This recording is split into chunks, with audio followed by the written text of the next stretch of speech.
अस्सलामु अलैकुम वरहमतुल्लाहि वबरकातुहू। अल्हम्दुलिल्लाहि रब्बिल आलमीन वस्सलातु वस्सलामु अला सय्यिदिल अंबिया'i वल मुरसलीन व अला आलिहि व अस्हाबिहि अजमईन। अम्मा बअद, क़ाल अल्लाहु तबारक व तआला फ़ी कलामिहिल मजीद वल फ़ुरक़ानिल हमीद। अऊज़ु बिल्लाहि मिनश शैतानिर रजीम। बिस्मिल्लाहिर रहमानिर रहीम। व मिनन नासि मन यश्तरी लहवल हदीस लियुदिल्ल अन सबीलिल्लाहि बिगैरि इल्म। सदक़ल्लाहुल अज़ीम। व क़ाल अन्नबिय्यु सल्लल्लाहु अलैहि वसल्लम मन तशब्बह बिक़ौमिन फ़हुव मिनहुम औ कमा क़ाल अलैहि सलातु वस्सलाम। अल्लाहुम्मा सल्लि व सल्लिम व बारिक अला सय्यिदिना मुहम्मदिन व बारिक व सल्लिम। मुअज़्ज़ज़ सामिईन किराम, मुहतरम बुज़ुर्गों और दोस्तों, और घरों में बैठकर सुनने वाली मुअज़्ज़ज़ ख़वातीन इस्लाम, इस्लाम एक आफाकी मज़हब है और इस्लाम का ये तुर्रे इम्तियाज़ है कि इस्लाम ने हर तरीक़े को एतदाल के साथ समझाया और साथ ही साथ इस्लाम एतदाल पसंद मज़हब है।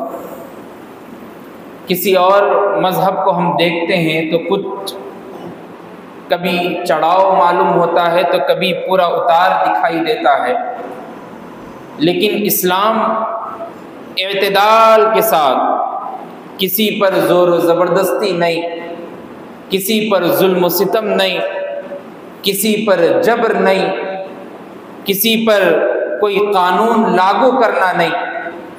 अगर हराम कामों की तरफ उसका जहन गया और अपने आप को हराम की तरफ मंसूब कर लिया तो उस वक्त इस्लाम उसके साथ जो अल्लाह तबारक व तआला ने कुरान और अहादीस में उसके बारे में बतलाई बातें वही इस्लाम उस तक पहुंचाता है। और जहां इस्लाम इबादात में, मुआमलात में, मुआशरत में सारी चीज़ें बतलाई है, इसी तरीके से इस्लाम ने खेल कूद के बारे में भी लोगों को तलकीन की और साथ ही साथ ये भी बताया कि कौन सा खेल किसके लिए मुफीद है और किन खेलों में अपने आप को लगाना है और किन खेलों से बचना है। ये इस्लाम का एक तुर्रा इम्तियाज़ है। अल्लाह के रसूल अलैहिस्सलातु वस्सलाम ने फरमाया, 4 खेल ऐसे हैं जो बहुत ज़्यादा महबूब, जिसको अल्लाह के रसूल सल्लल्लाहु अलैहि वसल्लम ने बताया। सबसे पहला खेल घोड़ों का दौड़ाना, रेसिंग लगाना। और घोड़ों के दौड़ाने में ये एक पसंदीदा इसलिए भी है कि पहले जंग के लिए और जब किसी से कुफ़ार से लड़ाई झगड़े की नौबत आती तो घोड़ों का बहुत ज़्यादा इस्तेमाल होता था और जिसका घोड़ा सबसे ज़्यादा तेज़ होता था वही जंग में सबसे ज़्यादा हिम्मत वाला भी माना जाता था। इसलिए कि जब घोड़ा तेज़ है तो यहाँ से वहाँ पहुँचने में कुछ मिनट और सेकंड का लम्हा और सेकंड लगेंगे, जिसके ज़रिए से वो काफिर तक पहुँचेगा भी और उसका मुकाबला भी करेगा। तो घोड़ों का दौड़ाना, आज अगर आप देखेंगे घोड़ों के दौड़ाने में, तबेले में हम जब जाते हैं, घोड़ों के जहाँ रेसिंग का एक मकाम होता है, उनका एक ग्राउंड तय होता है। आजकल घोड़ों के दौड़ाने में भी जुआ और सट्टाबाजी लगा दी जाती है, जिसकी वजह से हलाल खेल भी हराम की तरफ मंसूब हो जाता है। तो इसलिए ऐसा खेल घोड़ों का दौड़ाना जिसमें सिर्फ उन लोगों की हिम्मत और जिसमें सिर्फ लोगों का देखना हो, वैसा ही घोड़ दौड़ाया जा सकता है। दूसरा खेल जिसको अल्लाह के रसूल सल्लल्लाहु अलैहि वसल्लम सबसे ज्यादा पसंद करते थे, लायानी कामों से, जिनमें वक्त जाया ना होता हो, फजूल खर्ची ना होती हो, इसराफ ना होता हो, वैसा खेल खेलना चाहिए। अब वैसा खेल कहाँ मिलेगा आपने को? हर चीज आप देखिए, हर खेल होता है, जैसे क्रिकेट खेला जाता, कबड्डी खेला जाता, फुटबॉल खेला जाता, या चाहे कोई भी खेल हो जो खेलते हैं नौजवान बच्चे, तो उसमें हर किस्म में शर्त लगाकर उस खेल को भी जायज खेल को नाजायज कर देते। और खेल एक ऐसा है कि बच्चा जब बड़ा होने के करीब होते रहता है तो उसका जहन सबसे पहले खेल की तरफ मंसूब होता है, और उसकी जहनियत जो सोचती है कि अगर छोटा बच्चा है तो जब भी खिलौनों के पास देखेगा तो उसको एक मोहब्बत पैदा हो जाएगी कि अगर अब्बा मुझको एक खिलौना दिलाएंगे तो एक शौक पैदा होगा, मैं भी ऐसा खेलूंगा। और आप अंदाजा लगाइए अल्लाह तबारक व तआला ने कैसा सिस्टम लोगों के जहनों में बिठाया है। अगर वो बच्चा लड़का है, मर्द है, तो वो ऐसे ही खेलों की तरफ उसका जहन जाता है जो मर्दाना ताकत में किरदार रखती है, और अगर वो औरत है, बच्ची है, तो उसका पूरा खेल का जहन जनाना की तरफ जाता है कि औरतों के लिए ये खेल अच्छे हैं, बच्चियों के लिए ये खेल सही है, और मर्द के लिए बाहर निकलने के बाद क्रिकेट खेलना है, फुटबॉल खेलना है, कबड्डी खेलना है, चाहे फुला खेल हो, पूरे बाहर निकलने के खेल उसकी जहनियत में कोई बिठाता नहीं। ये कानून का एक सिस्टम बना हुआ है, एक जहनी सिस्टम बना हुआ है, जिसके जरिए से बंदा नौजवानी की तरफ, बचपन से नौजवान, फिर जवान से नौजवान, फिर वहां से बुढ़ापे की तरफ उसका जहन बढ़ता रहता है। ये एक सिस्टम के तहत चलता है। तो खेल इस्लामी तरीके से अगर खेला जाए, जिसमें किसी तरीके का भी, किसी का माली नुकसान भी ना हो, जानी नुकसान भी ना हो, फजूल खर्ची भी ना हो, किसी का ऐसा जहन साजी करना कि अगर वो इसमें मुलव्विस हो गया तो उसके आने वाली पीढ़ी तक ये जुआ, सट्टाबाजी उसके अंदर राइज हो जाएगी, ऐसे खेलों से मना कर दिया गया। उसके बाद अल्लाह के रसूल सल्लल्लाहु अलैहि वसल्लम ने जिस खेल को पसंद फरमाया वो तीसरा खेल तैराकी है, जिसको हम इंग्लिश में स्विमिंग कहते हैं, तैरना। आप अंदाजा लगाइए, मक्का और मदीने के कई मील के फासले पर भी उस वक्त पानी का कोई बंदोबस्त नहीं होता था, पूरा चट्टानों में मक्का और मदीना है, फिर भी अल्लाह के रसूल सल्लल्लाहु अलैहि वसल्लम को ये खेल इतना ज्यादा पसंद है। उसकी सबसे बड़ी अहम वजह यह है कि बड़े बड़े डॉक्टर से आप पूछिए, बड़े बड़े साइंसदान से आप पूछिए, जो रिसर्च करने में लगे हुए होते हैं उनसे पूछिए आप, जब बंदा तैरने के लिए किसी पानी की जगह में उतरता है, नदी में, तालाब में या किसी बॉडी में, तो जितना उसका जहनी और जिस्मानी ताकत जो कुछ उसको मिलनी है वो पानी के अंदर से मिलती है, और सांस बड़ी होती है जिसकी वजह से उसको और ताकत और हिम्मत मिलती है। ये अल्लाह के रसूल सल्लल्लाहु अलैहि वसल्लम का महबूब खेल है। और चौथा खेल जिसको अल्लाह के रसूल सल्लल्लाहु अलैहि वसल्लम ने पसंद फरमाया वो अपनी बीवी से खेलना है। वो कैसा खेल है? अल्लाह के रसूल सल्लल्लाहु अलैहि वसल्लम ने इस्लाम को लोगों तक पहुंचाना और लोगों को ये तलकीन करना चाहा कि देखो, जब तुम्हारी शादी हो जाएगी और तुम्हारे पास बीवी आ जाएगी तो उसका मतलब ये नहीं है कि तुम उसके साथ जुल्म करो, जबर करो, उसके साथ बाहमी दोस्ती के साथ रहो, बाहमी आपसी मोहब्बत के साथ, ताल्लुक के साथ रहो, और ऐसा ताल्लुक कि आपका ताल्लुक शोहर का भी हो और एक दोस्त का भी हो और एक रफीक का भी हो, चाहे सफर का हो, हजर का हो, चाहे आप ना भी हो तो आपकी याद आए, चाहे आप साथ भी हो तो आपकी याद आए। ये जिंदगी का कानून है जो अल्लाह के रसूल सल्लल्लाहु अलैहि वसल्लम ने उम्मत को बताया। अम्मा जान हजरत आयशा सिद्दीक़ा रज़ी अल्लाहु अन्हा बयान करती है, खुद ही उन्हीं की एक रिवायत है जिसको अल्लाह के रसूल सल्लल्लाहु अलैहि वसल्लम से बयान किया गया कि एक मरतबा अल्लाह के रसूल सल्लल्लाहु अलैहि वसल्लम एक सफर में है और सहाबा साथ में है, और अम्मा जान हजरत आयशा सिद्दीक़ा रज़ी अल्लाहु अन्हा भी साथ में थी कि अल्लाह के रसूल सल्लल्लाहु अलैहि वसल्लम का मामूल था कि एक बीवी को आप साथ में हमेशा सफर में रखा करते थे। तो अम्मा जान हजरत आयशा सिद्दीक़ा रज़ी अल्लाहु अन्हा साथ में है। सहाबा कुछ दूर के मकाम पर चले गए, आगे चले गए, और दूर दूर तक एक भी सहाबी नजर नहीं आ रहे। तो अल्लाह के रसूल सल्लल्लाहु अलैहि वसल्लम ने हजरत आयशा रज़ी अल्लाहु अन्हा से ये कहा कि देखो, अब हम दौड़ का मुकाबला करेंगे, ये भी एक खेल बीवी से, अब हम आपस में दोनों मिलकर दौड़ेंगे। और एक निशान को बता दिया गया कि इस निशान पे जो सबसे पहले पहुंचेंगे वो विनर होंगे, वो जीतेंगे।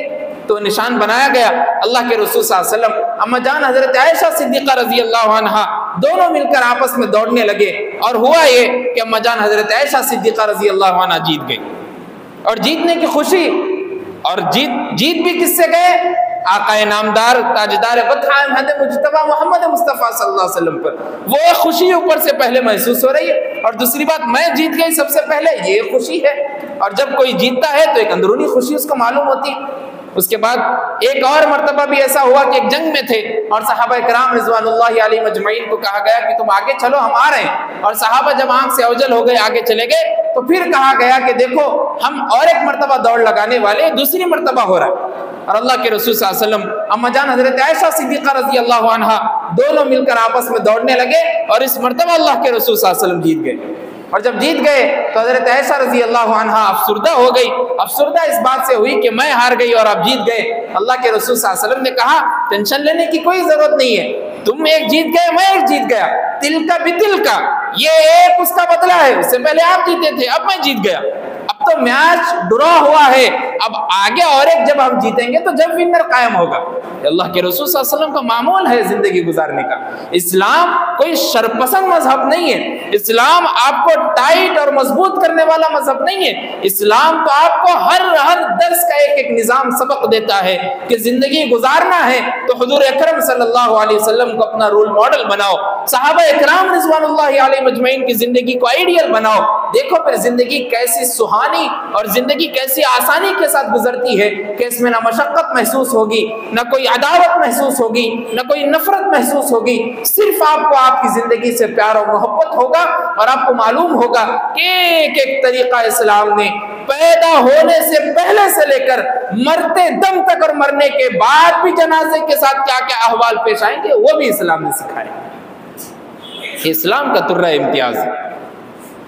ये चार खेल जिसको अल्लाह के रसूल सल्लल्लाहु अलैहि वसल्लम बहुत ज्यादा पसंद फरमाते थे।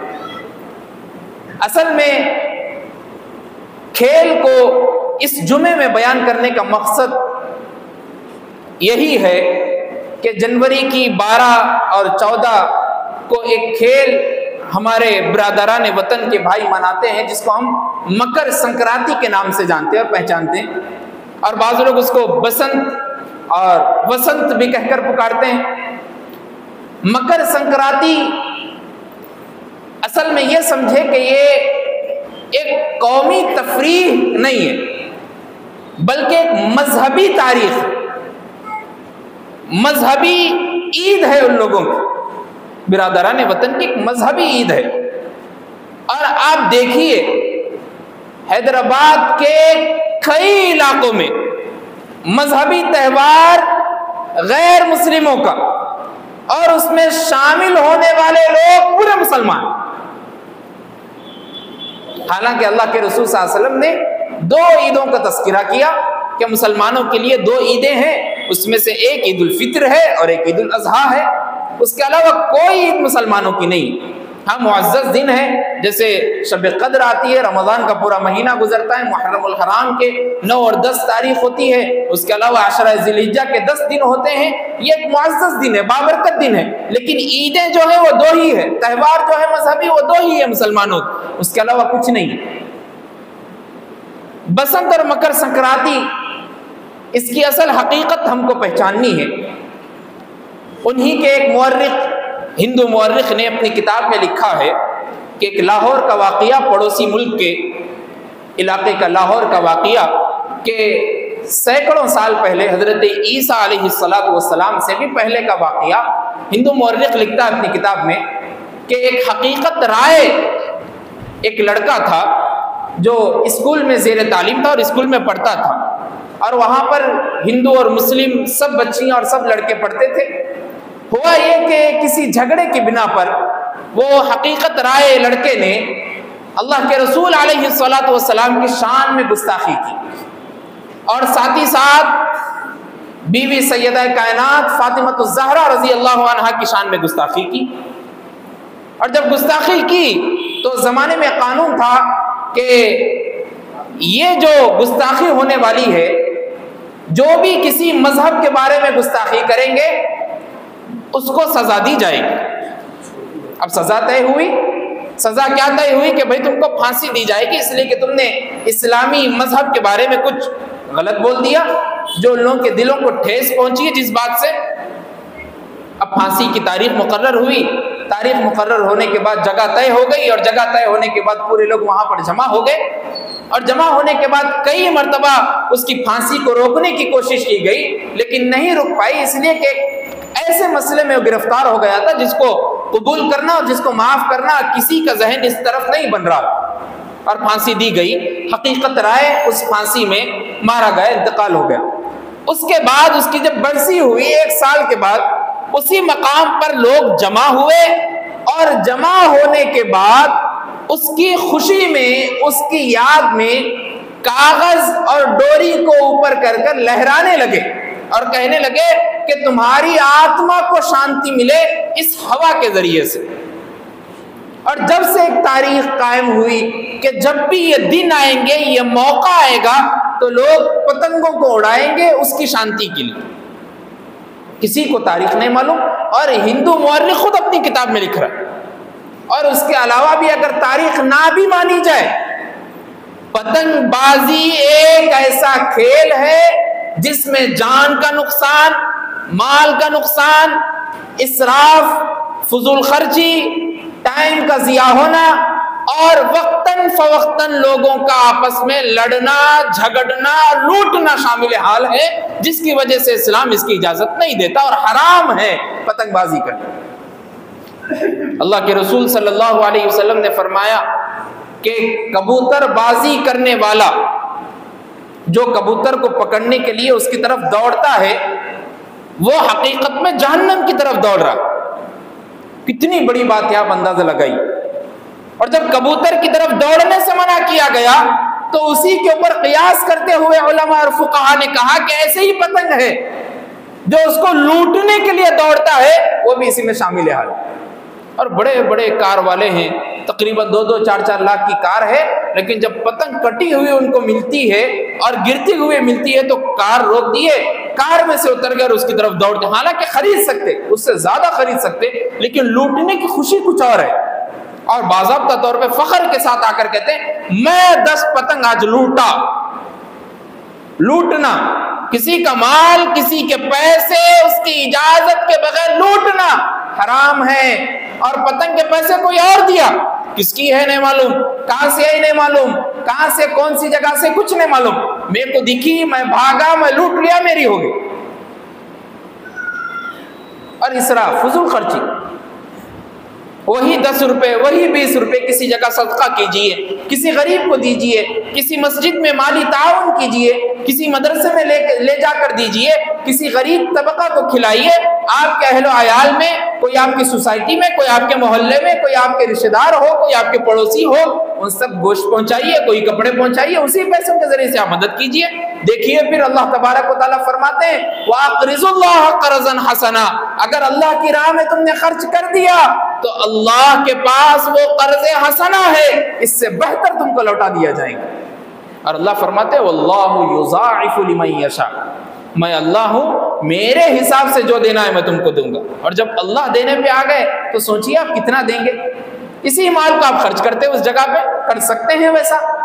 और जान का नुकसान, औलाद हर माँ बाप के लिए एक नेमत होती है। हर माँ बाप यही चाहते हैं, जब निकाह हो गया तो हर एक की यही ख्वाहिश होती है कि भाई औलाद हो, लड़का पैदा हो, लड़की पैदा हो, चाहे कुछ भी हो, औलाद मेरे को हो, इसलिए कि मेरी नस्ल तो आगे चले। मैं तो मरने वाला हूँ, मेरी उम्र कम होने वाली है, लेकिन मेरी औलाद जब होगी तो उसके जरिए से और औलादें पैदा होगी, मेरा नाम रहेगा, मेरी नस्ल रहेगी।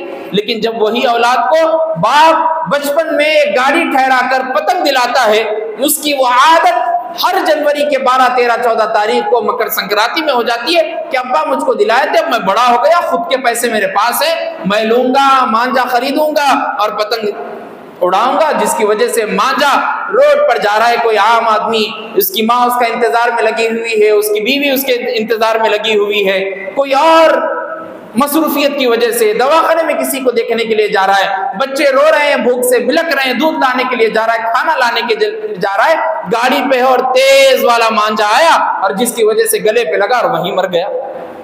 अब बताइए कितना नुकसान हुआ जान का। क्या जवाब देंगे मैदान महशर में अल्लाह के पास खड़े होकर? किसी का कत्ल कर दिया एक मांझे के जरिए से।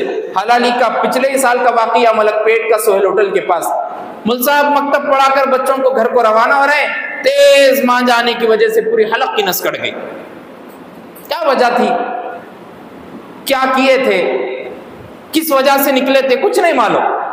लोग खरीद लिए, शौक पैदा हो गया और शौक पैदा होने के बाद ऐसा शौक पैदा हुआ कि गैरों का त्यौहार है, गैर का मजहब है। अल्लाह के रसूल सल्लल्लाहु अलैहि वसल्लम ने फरमाया, मन तशब्बह बिकौमिन फहुवा मिनहुम, तुमने अगर किसी कौम की मुशाबहत इख्तियार कर ली तो तुमको भी उन्हीं कौम के साथ उठाया जाएंगे। और हम हिंदुआना रस्म को रिवाज दे रहे हैं। पूरा आप गुलजार हाउस से लेकर पूरा गुलजार स्वीट हाउस तक, वहां तक, पिस्ता हाउस तक आप देखिए, पूरी पतंगों की दुकानें मुसलमानों, मांझे मुसलमानों के, एक से कांच जैसा तेज मांझा बना दिया गया। घर में नौजवान बेटी है, बाप कमजोर है, पूरी माँ कोशिश ये कर रही है कि मेरा बेटा अब बहन की शादी भी कराएगा, हम दोनों को भी देखेगा। बेटा ऊपर पतंग लूटने के लिए छत पर चला गया, दौड़ते दौड़ते दिखाई नहीं दिया, ऊपर से गिर गया नीचे, हो गया इंतकाल। 14-17 साल तक, 20 साल तक, 25 साल तक बाप की हड्डियां कमजोर हो गई, पालते पालते बच्चा नौजवान हो गया। अब माँ और बाप ये सोच रहे हैं कि अब मेरा बेटा मुझको कमा के देगा, अब मेरा बेटा मुझको सुकून से रखेगा, पैर दबाएगा, बहन का निकाह करेगा, खुद का भी निकाह कर लेगा। और वही बेटा 5 रुपए, 2 रुपए, 10 रुपए की पतंग के लिए लूटने के लिए घर के ऊपर से गिर गया। लूटते लूटते ट्रेन के पटरियों पर चला गया, मालूम ही नहीं, ट्रेन आके चले गई, मार दी। क्या हो गया? कहाँ मुसलमान हमारे हैं? कैसा खेल अल्लाह के रसूल सल्लल्लाहु अलैहि वसल्लम ने खेलने को कहा था। अल्लाह के रसूल सल्लल्लाहु अलैहि वसल्लम ने एक साथ दौड़ लगाने को सबकत दी और कहा कि आपस में दौड़ लगाओ, रेसिंग लगाओ और दौड़ो, जिससे तुम्हारे दरमियान चुस्ती पैदा होगी, चाक चौबंद हो जाओगे, सुस्त काहली से नफरत हो जाएगी, हमेशा चुस्त रहेंगे, किसी डॉक्टर के पास जाने की जरूरत नहीं होगी। बड़े बड़े डॉक्टरों के पास जाते हैं, डॉक्टर एक ही सोल्यूशन देते, एक ही बात बोलते, वॉकिंग करो।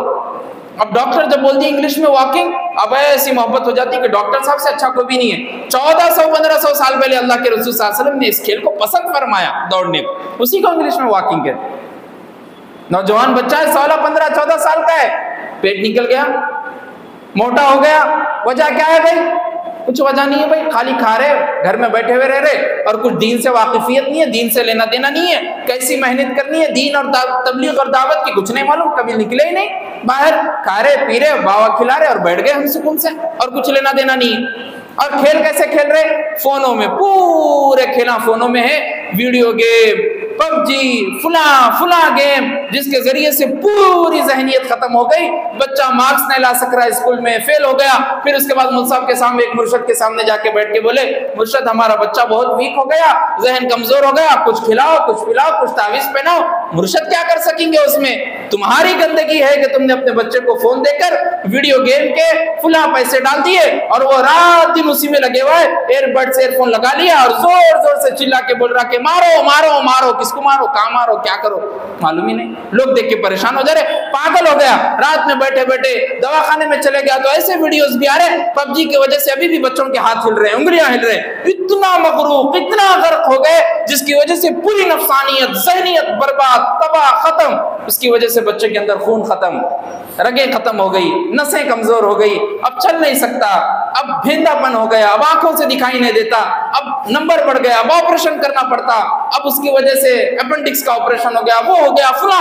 14, 15, 20 साल का बच्चा है, 30 साल का बच्चा है, नौजवान है, 40 साल का, उसको ये बीमारी, 15, 20 साल के, 25 साल के, शुगर की बीमारी, बीपी हाई हो जा रहा, तेल ज्यादा नहीं खा सक रहे, ब्लड प्रेशर हाई हो जा रहा। क्या है, क्यों हो रहे बीमारियां? दौड़ना नहीं सीखे हम। कभी रेसिंग सुबह में अपने बच्चों को लेके निकलिए, चलो आज अपन यहां से वहां तक शर्त लगाएंगे, अपन दोनों भागेंगे, जो जीते वो विनर। लगाओ कभी अपने बच्चे से शर्त और भागो, आप भी जीत के दिखाओ अपने बेटे से ज्यादा, बच्चे को मोहब्बत और शफकत दिलाओ और रग़बत दिलाओ कि ये भी खेल खेल सकते हैं। एक सहाबी अंसारी सहाबी थे जो हमेशा जीता करते थे, हमेशा जीतते थे, एक मर्तबा भी कभी हारे नहीं। एक मर्तबा ऐसा हुआ कि एक सफर पे थे और अल्लाह के रसूल सल्लल्लाहु अलैहि वसल्लम भी साथ में थे और आकर कहने लगे कि कौन है मेरे साथ, अभी मदीना बहुत दूर है, कौन है मेरे साथ जो दौड़ लगाएगा और मेरे से पहले जीत के दिखाएगा, बताओ कौन है। तो एक सहाबी सलमा बिन अकवा रजी अल्लाह ताला गए अल्लाह के रसूल सल्लल्लाहु अलैहि वसल्लम के पास और जाकर बैठे और पूछने लगे, अल्लाह के रसूल सल्लल्लाहु अलैहि वसल्लम, मैं हर वक्त देखता हूँ ये मजलिस से उठते हैं और बोलते हैं कि दौड़ लगाओ मेरे साथ, कौन जीतते देखते हैं, मेरे को अच्छा नहीं दिखता, मैं चाहता हूं कि मैं इनके साथ दौड़ लगाओ और मैं जीतूं। अल्लाह के रसूल सल्लल्लाहु अलैहि वसल्लम ने मना नहीं फरमाया, कहा कि लो लगाओ, दौड़ लगाओ, देखो मैं देखता हूं कौन जीतते हैं दोनों में से। ऐसा खेल जिसको अल्लाह के रसूल सल्लल्लाहु अलैहि वसल्लम पसंद फरमा रहे। सलमा बिन अकवा रजी अल्लाह ताला उस सफर की जगह से मदीना तक दौड़े और उनसे जीत के बदले। अल्लाह के रसूल सल्लल्लाहु अलैहि वसल्लम खुश। सलमान बिन अकवा ने कहा, तुम हर वक्त कहते थे लो आज मैं तुमसे जीत गया, और वो साहबी कहते उसके बाद कभी मैं बोला ही नहीं कि मेरे से कौन जीती, इसलिए कि मैं खुद हार गया था एक मर्तबा। अल्लाह के रसूल सल्लल्लाहु अलैहि वसल्लम हजरत अब्दुल्लाह बिन उमर रजी अल्लाह ताला, हजरत उमर बिन खत्ताब के बेटे हैं, कहते हैं कि मेरे अब्बा और जुबैर बिन अव्वाम रजी अल्लाह ताला दोनों आपस में दौड़ा करते थे, और दौड़ के आकर मेरे अब्बा मुझसे कहते थे, बेटा आज मैं जीत के आया हूं दौड़ में। ये खेल, और कौन दौड़ रहे हैं, खलीफा सानी है, उमर बिन खत्ताब है, अमीरुल मोमिनीन है, साथ में जुबैर बिन अव्वाम है, इतने अकाबिर सहाबी है, और ऐसे खेल को पसंद फरमा रहे हैं। और याद रखिए, ऐसे खेल जिसमें सतर नहीं छुपाया जाता वो खेल भी खेलना जायज नहीं है। अगर औरतों का खेल है तो सिर्फ औरतें ही खेलेंगे और उसको देखने वाले सिर्फ औरतें ही होंगे। आज क्रिकेट खेला जा रहा, कबड्डी खेली जा रही, पूरे मर्द बेफहाशी होकर उसको देख रहे हैं, और सतर है मर्द का नाभ से लेकर घुटने तक, और औरतों का सतर तो पूरा बदन है, लेकिन ऐसा उन लोगों को लिबास दे दिया गया, ऐसा ड्रेस दे दिया गया, ऐसा यूनिफॉर्म दे दिया गया जिसको पहनकर खेला जा रहा, और पूरे बच्चे अपनी खवातीन के साथ, अपने बहनों के साथ, अपने भाइयों के साथ बैठकर टीवी पे देख रहे। तो सोचिए, वो 10 साल की मासूम बच्ची, वो 12 साल का मासूम बच्चा, उसके जहन में क्या बिठा रहे आप, क्या समझा रहे उसको, कैसा खेल खेलना है जिसको देखने के लिए पूरी आवाम जमा होगी और फुहश और रियानियत का सबक देने वाले होंगे। बदलिए अपनी जहनियत को, चेंज लाइए अपने अंदर, ऐसे खेल को पसंद फरमाइए जिसमें जुआ ना हो, सट्टाबाजी ना हो, जिसमें फजूल खर्ची ना हो, जिसमें इसराफ ना हो, जिसमें किसी का जान का माल का नुकसान ना हो। ऐसे खेल को पसंद फरमाइए और ऐसे खेल खेलिए, शरीयत इसकी खुद इजाजत देती है। इस्लाम एक मुअतदिल पसंद मजहब है। इस्लाम किसी के लिए कोई टाइट, किसी के लिए मजबूत नहीं है, किसी के ऊपर जुल्म और जबर करने वाला मजहब नहीं है। इस्लाम एक मुअतदिलाना मजहब है, इस्लाम एक इत्तिदाल पसंद मजहब है। हर एक के साथ एक ही मयाना रवि है कि कुछ भी काम करो इस्लाम के उसूल के ऊपर करो, उसके खिलाफ मत करो। या आज से आप मजलिस से उठने से पहले जुमे के सुनवान से अपने आप के गिरेबान में झांक कर देख लीजिए कि अब तक किया हो अपने बच्चों को जो कुछ समझाना था, जो कुछ बताना था, आज तक दिला दिया पतंग। लेकिन आज से नहीं, इसलिए कि जो बच्चा पतंग उड़ाएगा उसकी जहनियत, उसकी सोच वही होगी जो हिंदुआना रस्म और रिवाज की है कि उसको शांति मिलने के लिए हम हवा में उड़ा रहे हैं, और मुस्लिम होकर हवा में उड़ा रहा है, और उसका ये तरीका है। इसलिए हमको बचना चाहिए। अल्लाह तबारक व तआला से दुआ कीजिए कि अल्लाह हम सबको कहने सुनने से ज़्यादा अमल की तौफीक